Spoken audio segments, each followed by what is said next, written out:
শীত তো চলে এসেছে আর বাজারে কিন্তু এখন বাঁধাকপি ভরপুর। আর এই শীতে বাঁধাকপির এই রেসিপিটা কিন্তু অনেক মজা লাগে খেতে। তো আসসালামু আলাইকুম, কী অবস্থা, সবাই কেমন আছেন?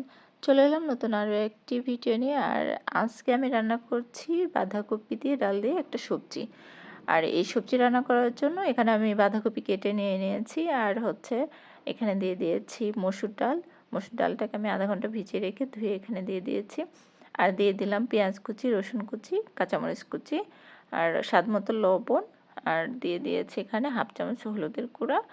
আর দিয়েছি আদা রসুন জিরা পেস্ট 1 চামচ, এখানে দিয়েছি আমি আদা রসুন জিরা আর এই সবগুলো মিলে 1 চামচ দিয়ে দিয়েছি। আর এখানে আমি এই সবজিটা আজকে আমি সরিষার তেলে রান্না করব।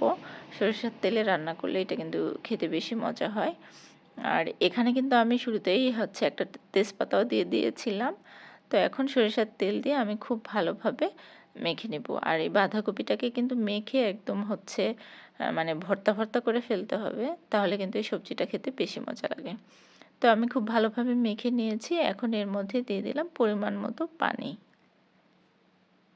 এখন একটা ঢাকনা দিয়ে ঢেকে আমি এটাকে রান্না করে নিব। তো এই তো কিছুক্ষণ রান্না করে নিয়ে আমি ঢাকনাটা উঠিয়ে একটু নেড়ে দিচ্ছি। আর ডালটা কিন্তু অনেকটাই সেদ্ধ হয়ে এসেছে, এখনো পুরোপুরি সেদ্ধ হয়নি। আবারও ঢাকনা দিয়ে আরও কিছুক্ষণ এটাকে আমি সেদ্ধ করে নেব। তো এই তো পানি পুরোপুরি শুকিয়ে আসছে। এবার আরও একটু নেড়ে চেড়ে এখানে আমি ঝোলের জন্য পানি দিয়ে দিব।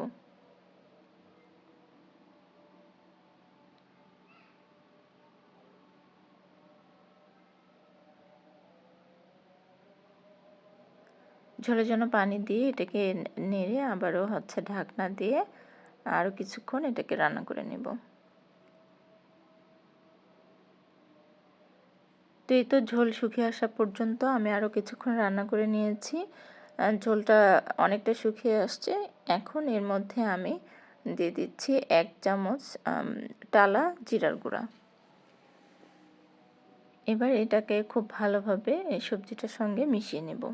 টালা জিরার গুঁড়ো দিলে এই সবজিটা কিন্তু খেতে অনেক বেশি মজা হয়। তো এই তো আমার সবজিটা কিন্তু একদম হয়ে গেছে। একটু ঝোল ঝোল রেখেছি, আর একটু ঝোল ঝোল রাখলেই কিন্তু ভালো লাগে। তারপরও যেহেতু ডাল দিয়ে রান্না করেছি, এটা ঠান্ডা হয়ে গেলে কিন্তু আরও কিছুটা শুকিয়ে যাবে। তো এবার আমি সবজিটাকে একটা বাটিতে উঠিয়ে নিচ্ছি। আর এই সবজিটা কিন্তু গরম ভাতের সাথে খেতে অনেক বেশি মজা লাগে। তো এই তো আর কালারটা দেখে বুঝতে পারছেন এটা কিন্তু অনেক বেশি মজা হয়েছে। তো আজকে এই সবজিটা আপনাদের কাছে কেমন লেগেছে অবশ্যই কমেন্ট করে জানাবেন। আর সবাই ভালো থাকবেন। আল্লাহ হাফিজ।